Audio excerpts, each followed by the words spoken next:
This is going to be fun. I want to first of all say this really clearly, especially for any of you who have ever studied speaking with me and so on, I'm going to break just about every rule I'll ever teach you about speaking by doing a talk I've never, ever done before or even really contemplated doing. It's going to be fun. Are you guys ready? Yes. Also, the talk that I thought I was going to do a week ago, a week ago I thought I had it all done. Got on the plane, roughly had an idea what I was going to say, and then John Gray's on the stage, and then Esther's on the stage, and then Marissa's on the stage. So I changed it a little bit here, and then got to change over here, so this morning I woke up and I had an idea, and then John and Missy got on the stage, and so and it's not so much that I wanted to change what I was going to say; it's that I didn't want to repeat things that they'd already said, and it's also that I really found something fascinating, and that was that they created a frame of permission to speak about things that I generally don't. You know what I'm talking about? Like my wife and I, we run retreats, and there's one group of clients that occasionally we've done open mic. But we have to know them for about 3 years. They come to our house. We kick the crew out of the room. We turn the cameras off. We make them sign NDAs. And John and Missy got up here and just did it. And I want to, first of all, give them a huge hand for that.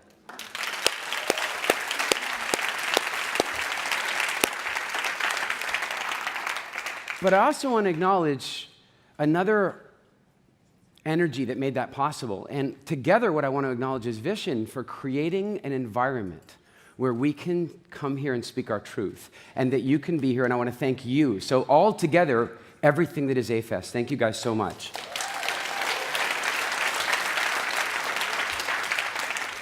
So, it's funny, the whip, my marketing people or other people, somewhere along the line, years ago, they started referring to me as like the Indiana Jones of the speaking world, right? And after my whole experience with the whip, I have this horrible feeling I'm going to open the press on Monday and it's going to be the Christian Grey of the speaking world. If they write that article, I hope they at least write it well.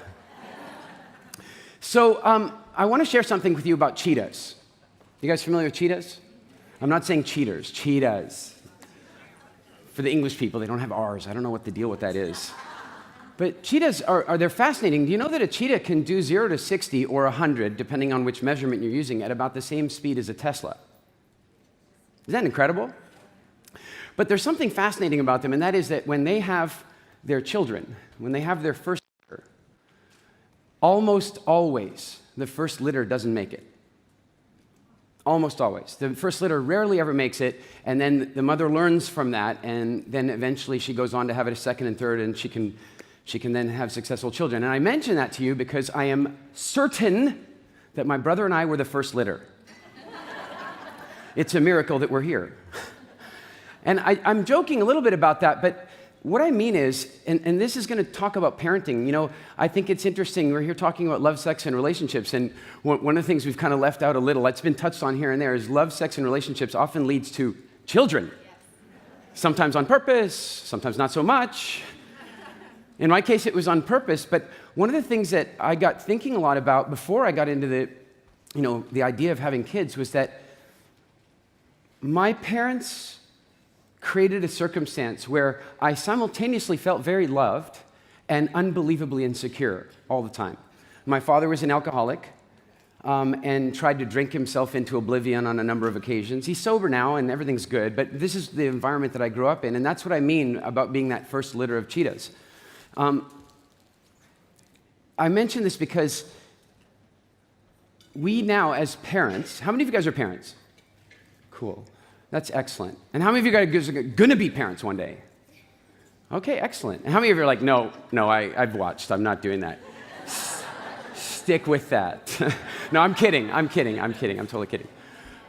And just to give you, I have a little credibility in the parenting world because I have 2 children, right? Yeah, it's a little credibility. One of them is 19 years old, and the other one is 9 months old.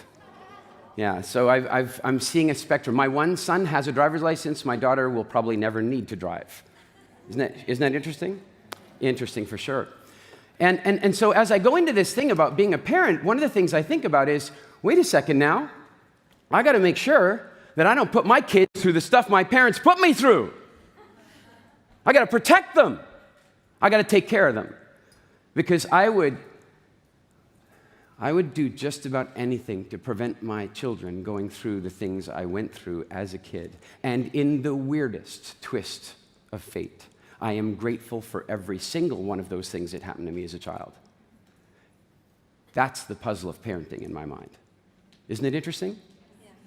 I I felt like I woke up. I was sitting watching The Love Boat. You guys remember The Love Boat? I was watching The Love Boat. I was about 8 years old. And my brother, who was 2 years younger, was in the room with me. And I'm going to ask you to do one thing. I know you're probably not supposed to be recording anyway, but this you're really not going to record. Are we cool? Yes. So I'm watching The Love Boat, and I suddenly hear some smashing and banging and crashing from the other end of my house. Now, this was not an entirely unusual thing, but it seemed more intense than I was used to. And so I went out to the door, and I stuck my head out the corner. Because, when they're smashing and banging, you don't just walk out into the hallway. Who knows, right? Stuck my head around the corner, and I looked down. And I see my mom and my dad in the kitchen fighting over a knife. A knife that Crocodile Dundee would have agreed was a knife. And I instinctively knew a few things. One is I knew my dad was not trying to hurt my mom. I knew that. I also knew he wasn't trying to kill himself, although my mom did not know that. Because I also knew that my dad was just terrorizing my mom with this suicide thing and the knife. And it was I just knew this. I was 7. And my mom saw me. We locked eyes. And she says, call the police. She shouts down the hall, call the police, call the police. Does this seem like a reasonable request? Except, again, by 7, I'd already figured out that would never work. Because violence plus violence just makes everything worse. My dad, in that state of mind, and the police could have only gone badly, in my opinion. But I figured something else out, and that was that insanity is neutralized by respected sanity. Temporary insanity, at least, is neutralized by respected sanity. I knew this as a kid. I knew that if I wanted to come home from school and not feel terrorized, that I should bring friends home with me. Because then everybody would be on best behavior. And so instead of calling the police, I called my father's best friend. He lived about a block and a half away. And I called him and I told him what was going on and I asked him to come over. I was 7. He called the police, but he knew he understood what I was doing instantly. He knew he could get to my house before the police. He walked into the house, and what did my father do when he walked in? What do you think? Yeah, that's right. He put the knife down. He just put the knife down, and John! So good to see you. It was not John Gray. He said, John, it's so good to see you. And it was over. And then the police arrived, and it was so over that my dad seemed a little bemused as to what the police were doing there. There was no need for them anymore. Now, I mention this to you for 2 reasons. The one is, stop trying to protect your children from everything. Really, really. My son called me that day. Dad, I'm going to go buy myself this really cool Jaguar. 1982 Jaguar. Is this a good idea? If you know anything about English, Jaguars in 1982, this is not a good purchase. So he says, Dad, should I go ahead and do that? And I said, yeah, I think you should. You do? Yeah. Why, Dad? And I go, I think it's awesome. It's a super sexy car. And it's totally going to help you meet girls. It's awesome. It's really excellent. I think you should do it. Plus, I think there's some really deep spiritual lessons that car is going to teach you. And he said, what do you mean? And I said, well, the thing is, you're going to use all your money to buy it, and then it's going to break. It's a Jaguar. It's an old Jaguar. It's going to break, and its parts are going to be really expensive, and then you're not going to be able to afford them. Plus, it's a V8, which means you're only going to be able to afford to drive to the gas station and home. So, at some point, you're going to have this Jaguar sitting in the driveway that you can't drive, and girls won't be that impressed to come out and sit in your parked Jaguar. And then you're going to learn a lesson that I wish I'd learned when I was 18 years old, instead of finding it out when I spent my life's fortune buying a movie studio. You can make the mistake now. And he's like, okay, Dad. Did he buy the Jaguar? No.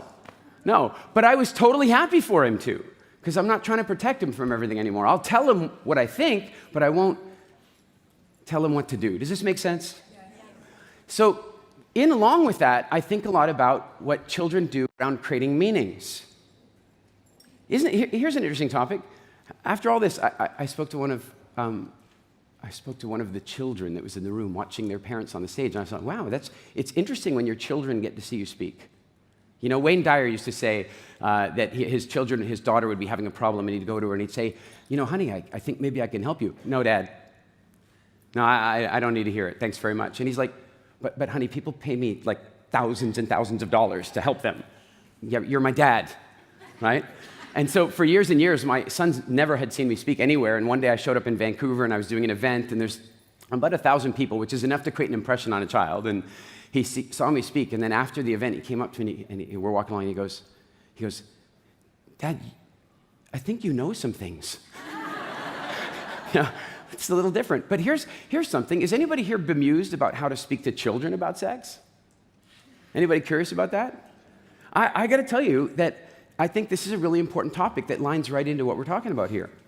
And I'll tell you, my parents, my mother, she grew up in puritanical, Orthodox Dutch South Africa.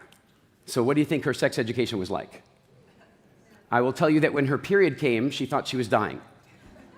I mean it. She had 2 older sisters, mind you. And then she thought she was dying.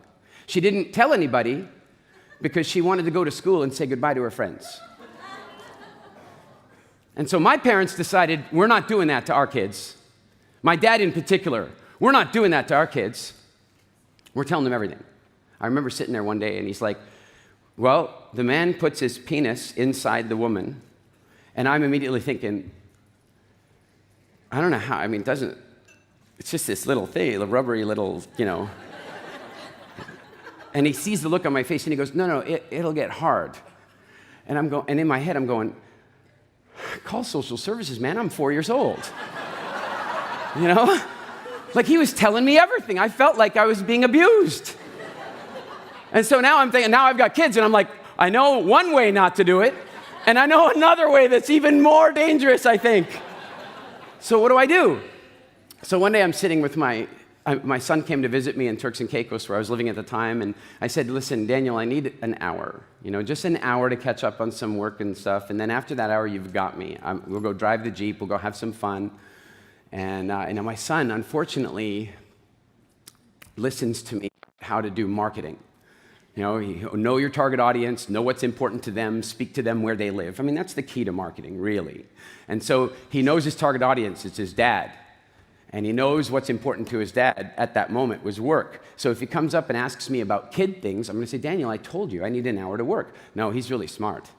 He's like, hey, Dad, did you guys work on the Transformers movie? So it's a work question, right?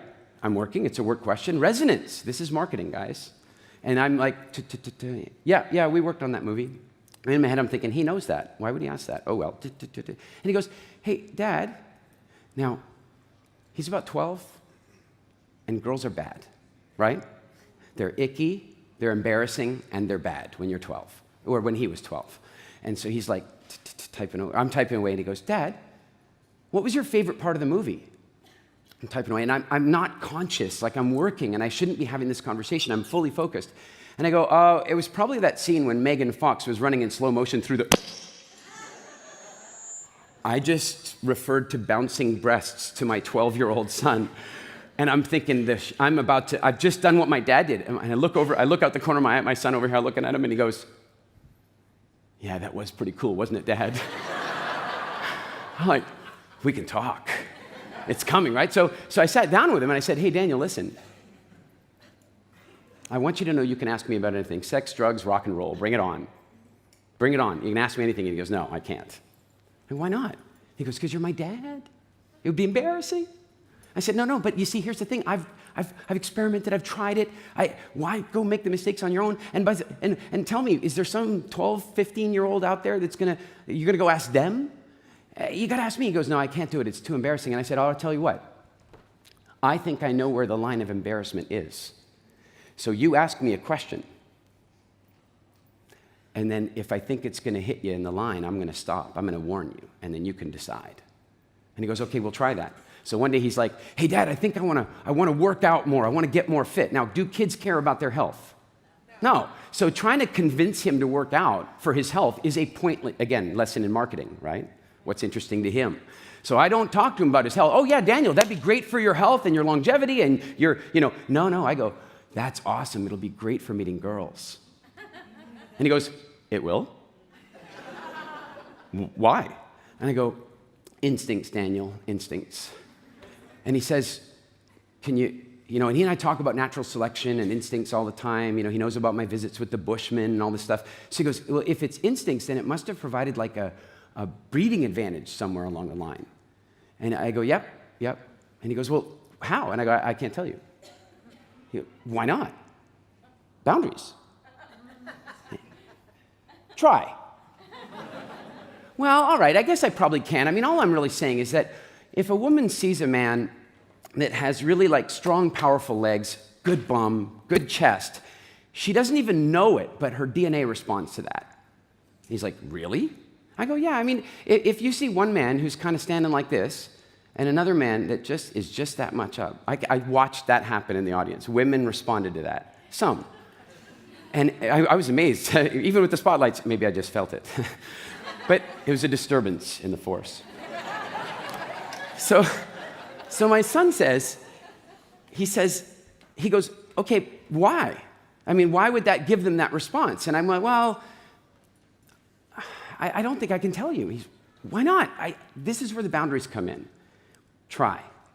All right. I can tell you about the legs. The thing is, the legs indicate that he could run fast and climb and hunt and gather and provide protection and security. And that's why. And he goes, that makes sense. He says, what about the chest? And I go, well, similar thing. A broad chest indicates that, he's powerful, it's symmetrical. Again, this providing security, all that stuff. And he goes, I get that. He goes, what about the bum? I said, no. We're not talking about that. And he said, why not? I said, boundaries, Daniel. And he goes, try. And I'm like, all right. I said, Daniel, at this stage, my presumption is that you understand the biomechanics of procreation. He's like, yes. And I go, well, a really good, solid bum indicates excellent thrusting capacity. Boundary reached! And so that's how we talk. When he went to Germany on summer camp, he picked up the phone, he called me, and he goes, Dad, it's been 2 weeks, I've been having a great time, my friends are going out drinking tonight. They're going out drinking tonight, and I want to go out with my friends, and I don't want to be the odd guy out. What's your advice to me? He's smart, though, this little bugger. He doesn't say, should I have beer or not, right? Not, again, marketing. No yes or no questions, right? He's like, how many beers should I have, Dad? Smart kid. I go, Daniel, you are below drinking age, so as your parental unit, I must inform you that drinking below drinking age is unlawful and that you should absolutely not consider doing that. I said, now, Daniel, that was for the NSA, because I think they're listening. Just you and me here. I said, 1 is good. 1 is good. 2, if you really feel like you have to. But again, know your target audience. My son is phobic of vomiting. He hates it, right? I said, but be aware of the 3rd beer. Why?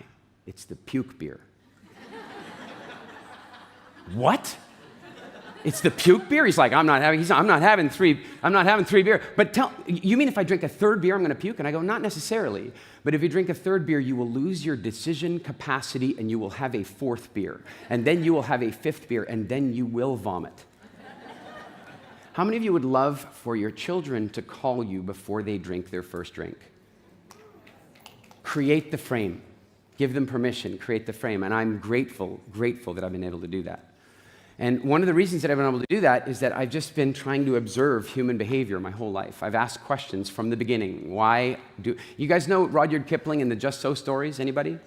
You know, how the leopard got his spots, that sort of thing. I'm kind of like that. I'm always asking why. John Gray and I, years ago, we were walking along, and he goes, Eric, why? He's always studying the internal body chemistry. You guys, estrogen and glucagon, and, he says, Eric, we eat fruit and we make insulin, But if we stop eating fruit and we don't eat sugar, we make glucagon. Why does the pancreas do that? And I said, well, if you're in Africa with the Bushmen, what you'll find is that mostly fruit is available right before drought, right before winter. And so when you're eating all that fruit, your body knows to make insulin to break down the sugar. But when you stop eating it, your body starts producing glucagon, and it starts pushing you toward ketosis, which is saying, hey, winter's over now. Winter's over, so it changes the function of the... So I'm always, and he was like, holy cow. So he and I do this all the time. So for example, John, he often says, he and I have many points of agreement, and we have lots of little contentious things, like what time to end your talk.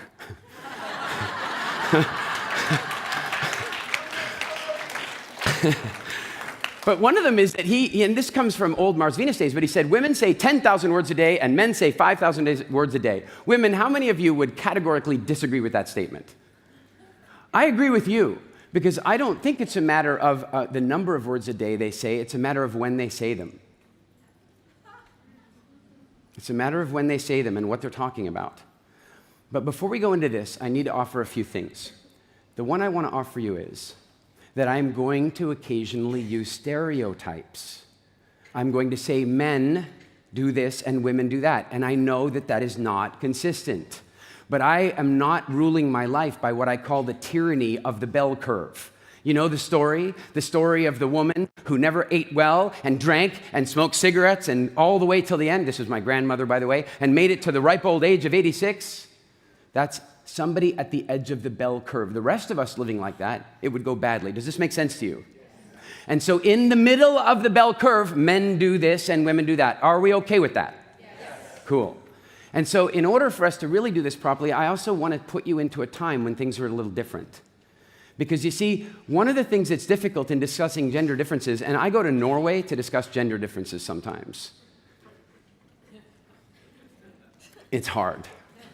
It's hard. I do this marketing exercise where I'm teaching people about marketing, and I go, now, if we want to sell wedding photography to a bride, it's different than if we want to sell it to a groom. We can't just use the old-style marketing. I say, brides, all the women in this room, and I really want an answer from you. How old were you the first time you fantasized about, thought about, acted your wedding? How old? 5? 8? 12? 14? If you're in Norway, the answer is 26. The answer is 26. It's culturally different. You can blame Disney, maybe, but I'm going to say there's some instincts in it, too. By the way, men. There are men in this room that are married that have yet to really give it deep consideration. And so if you are marketing to them, you can't sell the same thing. If I want to get the bride to look at my marketing, I'm going to say, brides, there's 7 minutes. Wait, she's been thinking about this since she's 4. What does she want from her wedding day? Only one thing, perfection. That's what she wants that day. She gets to tell her friends what to wear. She gets to pick the music, choose the flower. She wants perfection that day. And as she's about to marry a man, she'd better get this one. Better get this perfect day. It's going to get messy after that, right? Then, on the other hand, if I want to advertise to the men, I have to use something different. What does a man want? What does a man want from his wedding day? Beer. Sex. Yeah, but let's just get really clear. What a man really wants from his wedding day is for his bride to be insanely happy, which is incidentally all he ever wants for her for the rest of their lives. It is. I know our behavior doesn't demonstrate that to you sometimes, but it is the primary thing that we want. And so we need to market differently. And so the challenge is sometimes when you start talking about gender differences, then there are people who go, well, I'm a strong, independent woman, and I don't want it to be that way. Or a man who's like, I don't really feel like that. So I want to just, you guys up for a little time machine? Can you give me Africa? You guys just relax for a minute. Just totally relax. In fact, if I could have a handheld mic, that would even be better. But it's not that important. Oh, it's right there. Good. Just relax and give me Africa on the screens. Now, you guys know there was a time before Netflix, right? Yeah, I know there was. And there was a time before television. What did families do before television? They sat around, so they had sex. What kind of conference is this? Before television, the family sat around the radio, literally sat around the radio. Before radio, what did they do? Sat around the fire. What percentage of time was around the radio versus the fire versus the fire versus the radio versus the television versus Netflix? What percentage? If this stage represents time, here we are at the beginning of time. We were standing around a fire. At some point about 2 million years ago, we figured out fire. And we sat around the fire, and we shared all our wisdom around the fire. And we educated around the fire, and we shared our victories and sorrows and myths and stories around the fire. And then right about here, we invented the radio. And then just a little bit after that, the television. We're talking about an infinitesimally small period of time. In other words, your DNA doesn't really respond well to this whole other system. It needs the fire. It really does. How many of you feel a weird state of trance, a real set of calm when you sit around the fire? How many of you see what I'm talking about? I want to tell you, you guys can put it up, throw it up. I want to tell you that a couple of months ago, I went off to Africa, as I often do. And I brought one of my WildFit coaches with me and 2 unbelievably intrepid and brave Mind Valley photographers. And they came with me, and I said, okay, now when we go see the Bushmen, you guys are going to go in the lodge, and I'm going to sleep in the camp with the Bushmen. And when I say camp, the Bushmen guys are nomadic. They don't live in the same place for more than a few days. They're hunter-gatherers. They don't farm. They don't have money. It's hard to find them. And so I said, you guys are going to stay in the lodge. I'm going to stay with them and the wild animals and all that stuff. And then my WildFit coach, she's like, I want to come with you. And I'm like, now the logistics are getting difficult because I'm going to have to separate the group. I'm like, okay. And I go to Karen and Kirsty and I say, are you guys up for a little bit of an adventure? And they're like, yeah. I said, then let's do it. And we headed out and we got to the Bushman camp, and the Bushmen had a fire going. And every now and again you hear this sound. It's a hyena. It's a hyena. And we heard one. And I think it was Karen, and Karen says, down a little on that. Karen says, what is this? I said, it's a hyena. How far is it? It's about 2 miles. Okay, that'll take it about 20 minutes. And we slept around the fire all night. And so I want you to sleep around the fire for a moment now. Does that sound okay? Go ahead and close your eyes if you're comfortable, and if you're not, go ahead and close them anyway. And I want to teach you something a little bit about stress that you already know, but I want you to really know it right now, and that is that with your eyes closed and defocused and your lungs filling deeply with oxygen, I want you to recognize that the only time in nature that you would ever allowed yourself to breathe that deeply was when your entire environment was safe.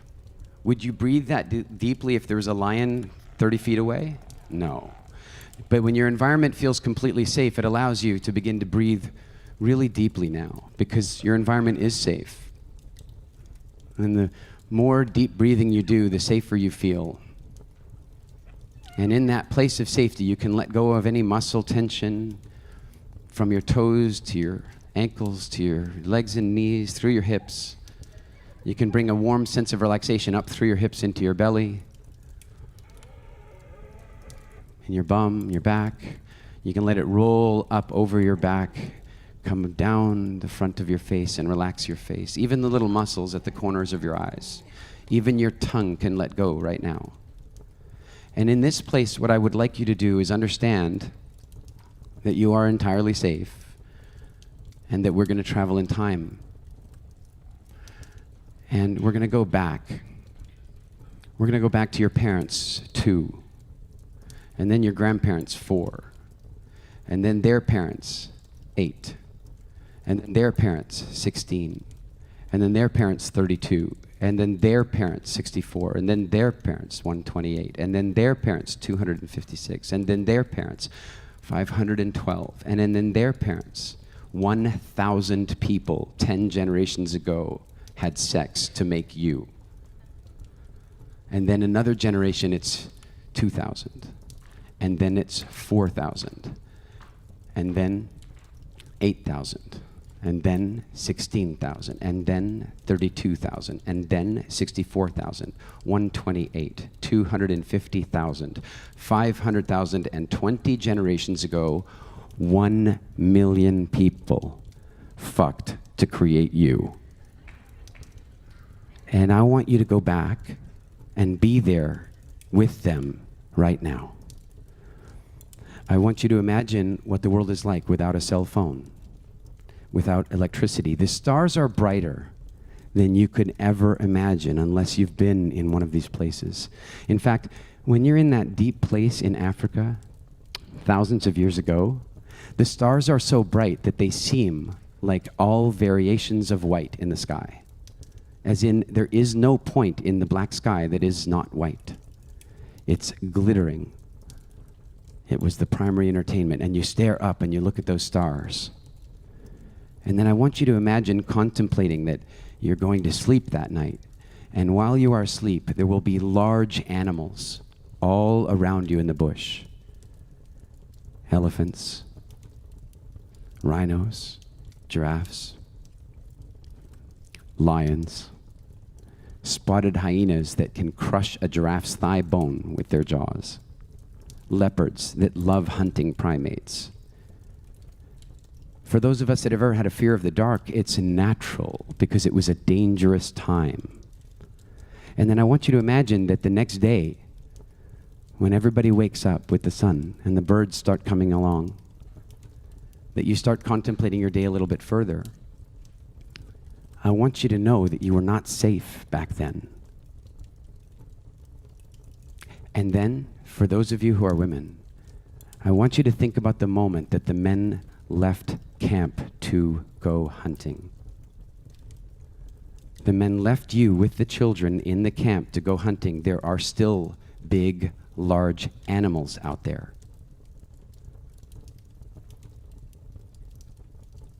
Then, if your partner died, you died. If you lost your partner, the world changed irreparably. And this is why sometimes a split up feels really bad, even when in your heart you know it's the right thing. You see, your DNA is sitting there. I mean, how many of you ever heard one of your girlfriends say, or maybe said this yourself? He took everything from me. My life is over. That's not an exaggeration. It's just in the wrong era. And so I want you all to recognize that those million ancestors that lived back then to create you survived the most unlikely circumstances in history. Really difficult times. And your DNA evolved in those times, not in these ones. And so sometimes you have instincts that don't match with the way we live today. And what we can do is remap that, and we can say, hey, you know what? That's what my instinct brain tells me, but I can have consciousness at this point. And so I want you to sort of slowly come back to the room. It's 2017 again. You've met some of your ancestors in a sort of vibrational way. And now let's talk a little bit more about relationships. If you guys can bring the lights back up, and I'll switch to this mic. Now, I'm not usually in the habit of asking my audience to relax and go into a deep state of relaxation and then talk when they might be tempted to fall asleep. So I want you to know I'm not going to let that happen. You're going to stay awake. And the reason is that I'm going to share with you kind of an interesting story. The first story is this. My wife and I, we went for dinner in Copenhagen. And my wife said, we need to talk. Is this a good thing? It is for her, isn't it? It is for her, but it's not for me. And so she says we need to talk. We're sitting down, and she just starts talking. And she's like, oh, anyway, I just wanted to remind you that tomorrow we're going to be doing that thing with those people, and we're going to have that. Oh, and also, when we get to Stockholm next week, you know that shawl that I saw in Tallinn? They had the red one there, but they've got the white one in Stockholm, and I think I want to get the white one. Oh, also, I got to make sure, because she's the CFO of an island, right? So I got to make sure I get those accounts emailed off. I completed them. I got to get that done. And I'm just sitting there like, wow, this is a That's a lot of information right now, isn't it? It's a lot of information. Then she's like, and you know, Eric, I've been thinking about something. I think you work way too hard. You work way too hard, and we don't get to spend enough time together, and we work way too hard, and I'm like, okay, remember, I remember John saying, it's like martial arts. It's like, whee-haw, let it go by, shoo. It's like some little throwing darts, and I'm not going to let them in. And I'm like, yes, tell me more. And she's like, yeah. And then, oh, by the way, also, something else I wanted to mention is that I ordered all that stuff in Amazon that you asked for, and that's going to be coming along soon. Oh, and, by the way, where do you think we should go for Christmas? And then, oh, and you know what? I just don't think you take work seriously enough. I think you slack off all the time. What? In my brain, I'm going, she just said I work too hard. And then over here she says, I don't work hard enough. This woman is insane. I've got her. I've got her. Objection, Your Honor. The witness is lying. I've got her. I can prove her wrong. No, stop. Don't do that. Don't do that. Don't do that. Don't do that. Don't do that. Don't do that. Don't do that. Don't do that. Don't do that. Yes, maybe sometimes I could take it more seriously while not working harder. I didn't say it. I thought it. I didn't say it, right? And it just continues and continues. And then also, by the way, if you want to save your marriage right now, never go to a restaurant and let your husband sit when there are TVs on the other wall. Why on earth would you do that? I mean, you understand the role of the man is hunting and protecting, in the DNA. And what do we hunt and protect? Movement. That's what gets us. So if we're sitting here and there's no movement, and then suddenly there's movement, we have to look at it, because for millions of years, it meant eating or not dying.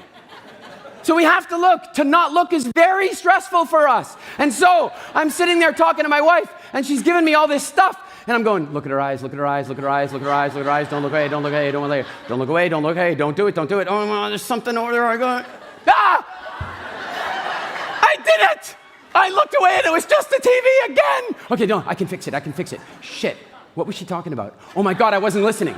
Oh my God, she's gonna ask me if I heard her. Oh my God, I'm in serious. Just stop, don't worry about it. She might not do it now. If you start listening now, you'll get back. What's that?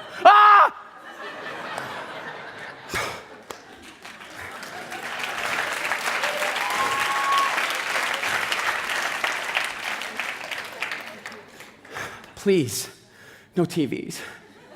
Don't do it. And I want to be really clear. My wife and I figured this out. When we have stuff, right, we go on the beach. We're lucky enough to live on a beach, but it doesn't have to be on a beach, you understand. It could be in a park. It could be anywhere that you can walk. And you take her for a walk, gentlemen, because on a walk, you're not required to maintain eye contact. You just hold her hand firmly. That counts, that you're paying attention, right? And by the way, women, let me tell you something. Just a little sympathy for men about this. Your eyes control your stress, particularly for men. If I am walking along in Africa and I stumble look, a lion track. Will I relax and gaze at the lion track, or will I stare intently at it? I will stare intently at it. Relaxing and gazing would have been, filtered out, Darwinian. I stared and gazed, the lion ate me, right? No, I'm going to stare at it. And what do I want to know? I want to know the direction right away. If it's going that way, I'm going that way, backwards, right? And by the way, what else do I want to know? How fresh is it, right? I'm staring at it. If I do that and some of the sand falls in, it's fresh. It's very fresh. Will I look around with a casual gazing view of the bush? No, I'm looking at it with piercing accuracy, looking for any sign of anything that could be teeth. So men, and this is true of women as well to a lesser degree, but men, take this, it's so funny. I often mention this in public speaking. People get up on stage in their public speaking and they they get locked on to people and they're staring and they're generating stress.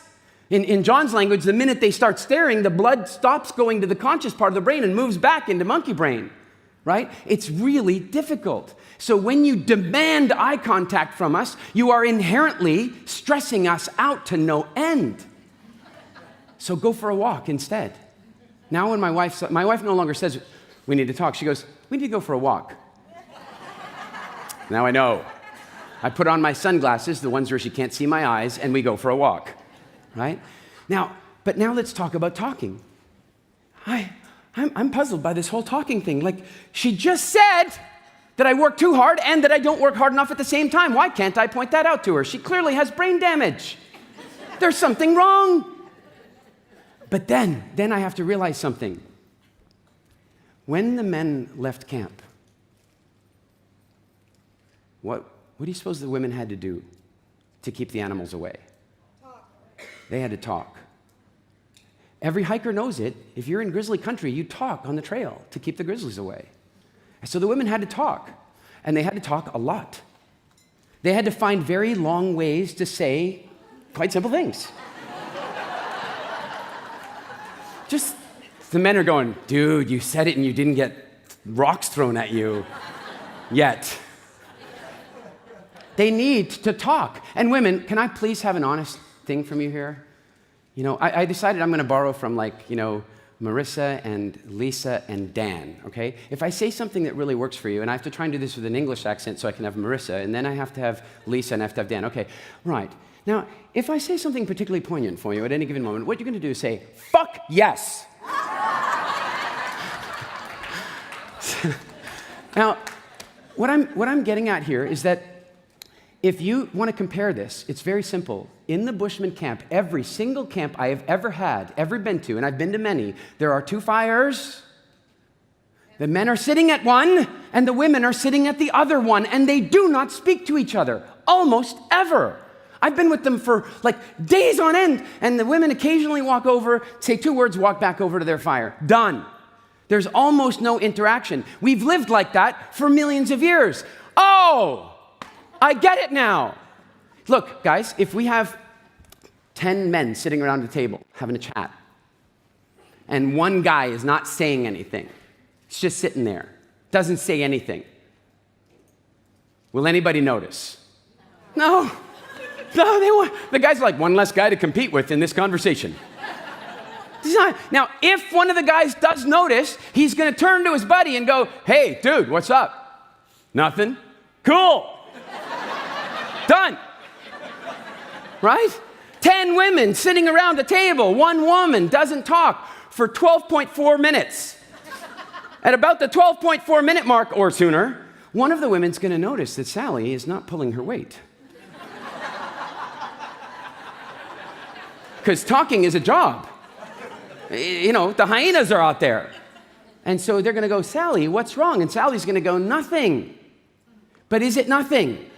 No. It's nothing unless you actually love me and care about me and you're willing to pull it out of me. And then when I say it, my stress is going to go down. Fuck yes.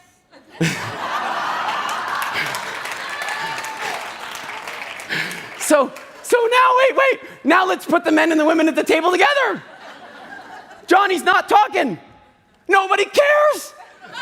Sally's not talking. The women care. But the women care that Johnny's not talking. Hey, Johnny. I'm in the car one day with my practice wife. She knows I call her that. We're very good friends. My wife is very happy that I had a practice wife. So I'm in the car with my first wife, and we're driving along. And she says, what's wrong? And I'm, nothing. I'm driving. Nothing. Is it your boss? No. Is it our finances? No. Is it your dad again? No, but it is fucking now. She goes through the whole inventory of everything that's wrong with my life because she loves me enough to pull it out of me. It's insane.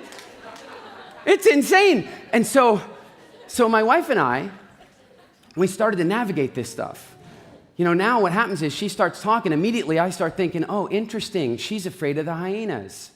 I honestly think that. I go, okay. But look.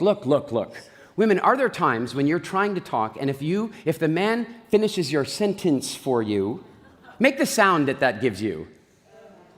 Yeah, don't do that, man. He finishes the sentence for you or finishes the thought for you, and you don't have to then say what you were going to say. Does that make you feel better? No, she needs to say it. Not for the words themselves, but for the sound they will create. Look, guys, so many women, I don't know, but many women come home and they turn on the TV. They're not even watching it.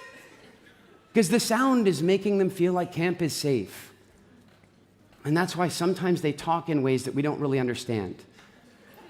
It's why. And, my wife, she's very unreasonable, this woman. She talks in absolute terms. All the time, absolute terms. You always do this stuff. And I'm going, no, I don't. Thursday, I didn't do it. I have proof. I'll swear out an affidavit. Yeah, but you never do this other thing. No. Tuesday, I did it. You're wrong again. Jeez. My first girlfriend, we bought that cat litter, the kind that you clump and you don't have to change it. You scoop it out. And it says that the bottle should last like a good 6 weeks, right?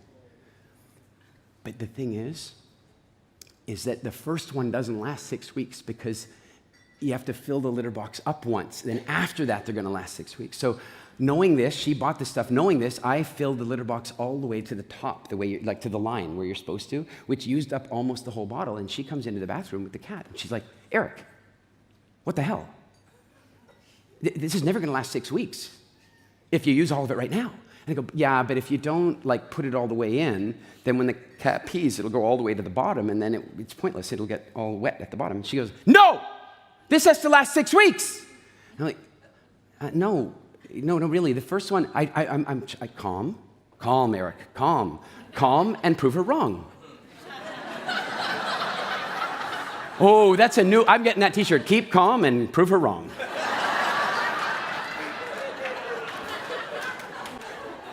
Which will not sell very well. And so she's got this, she's like freaking out, and I get the label, and I show it to her. It says, use the whole first bottle. It says that right on there. And I showed it to her, there was proof, and now we should go out and have dinner and have sex. It'll be fine. She didn't talk to me for 2 days. She didn't talk to me for 2 days because she talks in these absolute terms because she wants to have the whole conversation.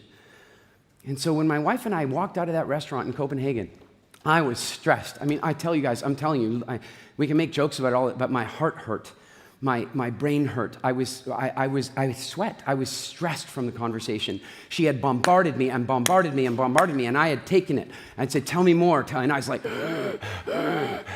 and then we walked out of the restaurant, and I'm like, so, honey, how was dinner for you? And she's like, I think it was the nicest meal we've ever had. Oh, okay. She goes, how was it for you? And I said, I thought you were going to leave me. It was intense, but it's a different model of communication because when the men come back from hunting, they come back at night. What's different at night in Africa? The real wild animals come out. You see, in the day, the cheetahs are out and the elephants are around, and that's all fine and good. But you see, lions and spotted hyenas. A spotted hyena can crush a giraffe's thigh bone with its jaws, and it takes 3 hyenas to remove a female lion from a kill, just to give you a strength ratio here. And it takes 30 hyenas to remove a male lion from a kill. These are very big animals. How many of you have ever seen a lion? How many of you have ever seen a lion with no bars, no glass? You and the lion? How many of you ever walked around a corner, walked around the trees, and there was a lion standing there? Anybody had that? A couple people. You know, like I do, that your DNA straightens. It's like, toof. It's intense. We've known them for millions of years. Leopards come out at night. Leopards are specialist primate hunters.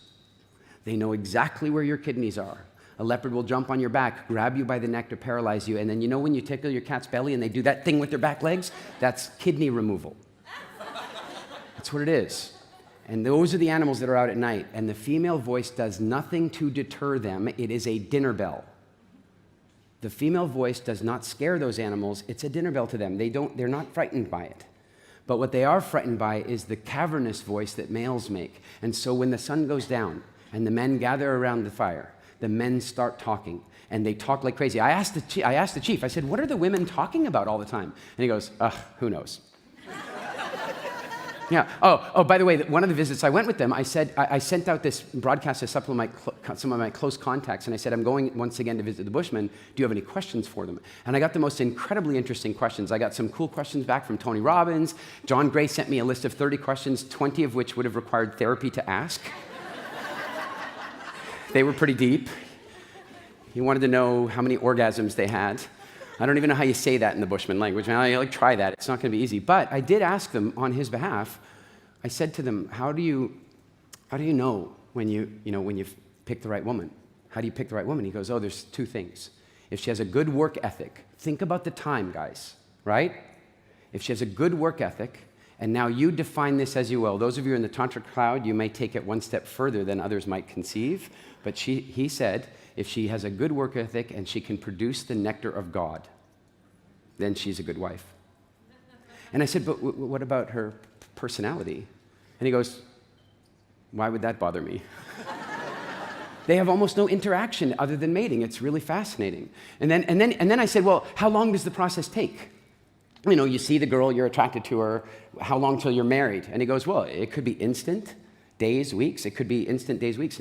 Now, at this point, the chief was really fascinated. Nobody had done this with him. And he started firing questions back at me. Now, that was cool, right?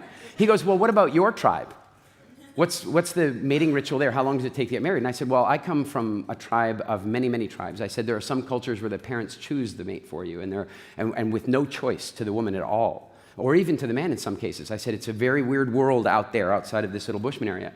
And he said, but what about for you? And I said, oh, well, in my case, I was with my wife for about 8 years before we got married. And he went,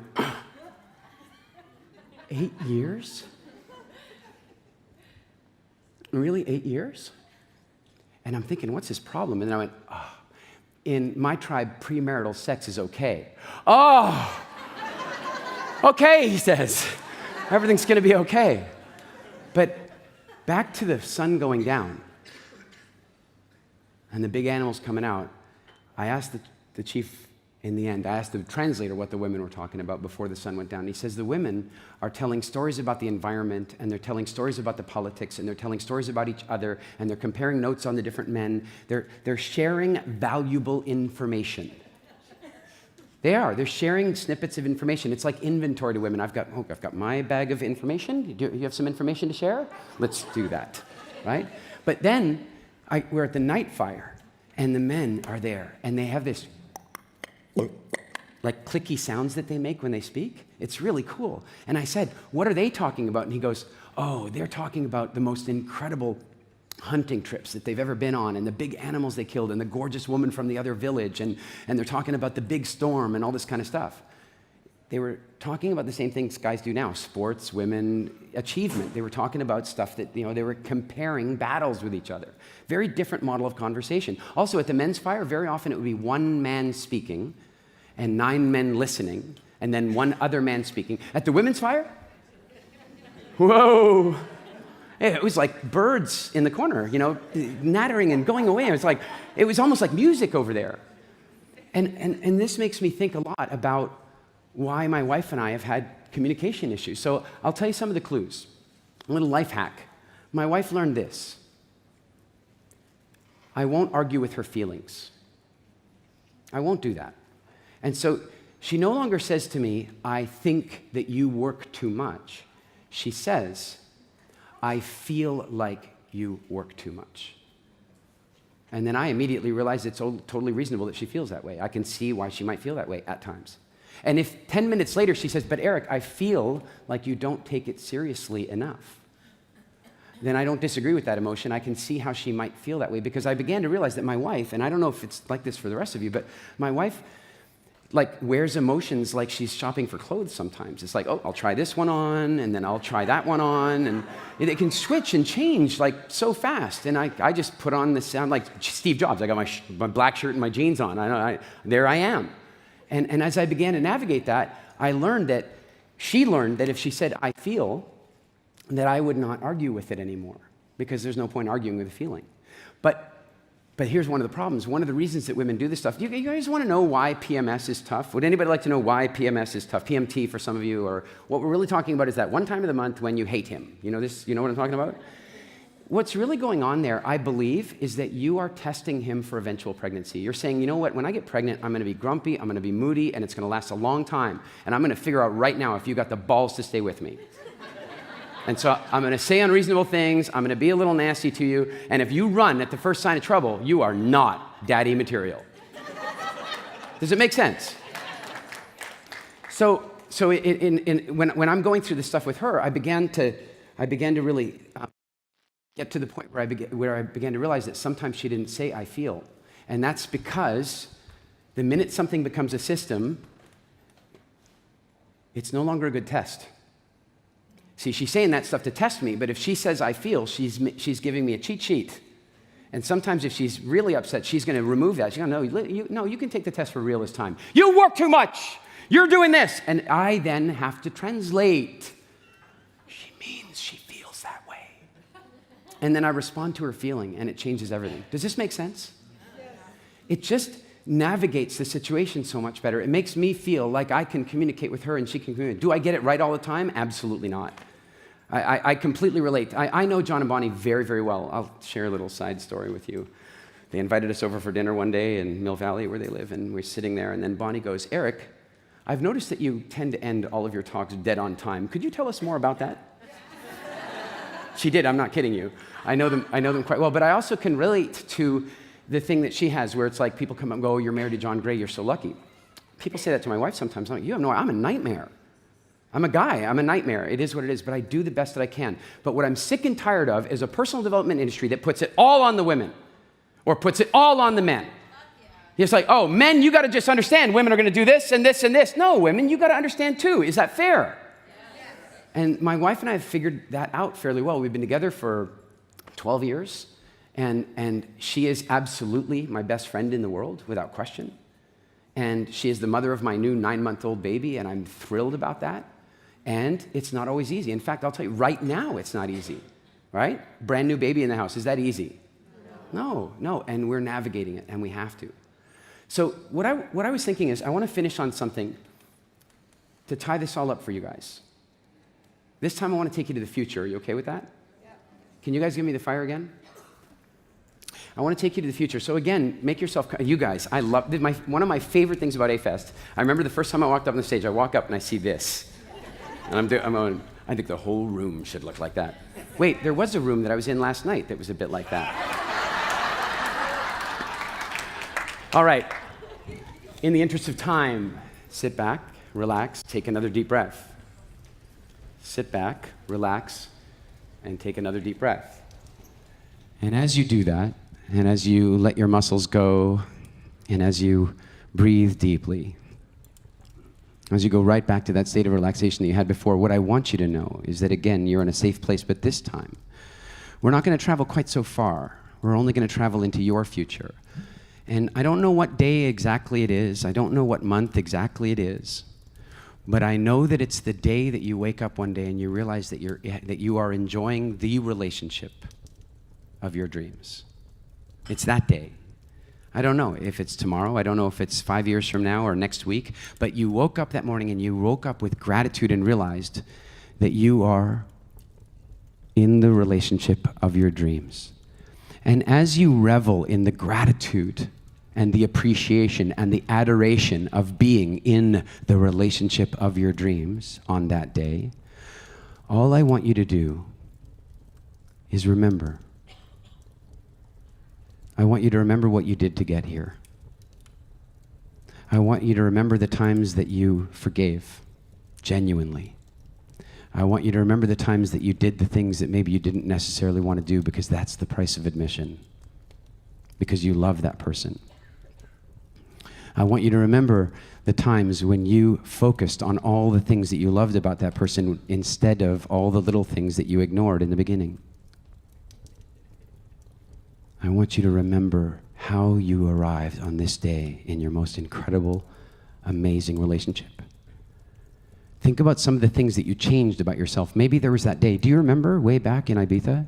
You learned all that incredible stuff from Marissa and John and Dan and John and Marissa. What did you change in your life after that day? Why was your life so different? How did you create this unbelievable relationship? What did you change about yourself? Be the change that you want in your relationship. What did you do differently? What did you allow differently? Who were you to attract or create this relationship? And I want you to keep this consideration going on for the next week or so. I want you to remember. For some of you, you're in this relationship now, but some of you, it's in the future. And I want you to remember how you got here and keep remembering how you got here, because in the future, in the next week or 2 weeks, as you go back to an old pattern, I want you to remember that you don't do that anymore. The beautiful thing about human consciousness, the beautiful thing about deep meditation, the beautiful thing about altered universes is that humans have the unique capacity to go out into the future and remember their past, which is actually their future.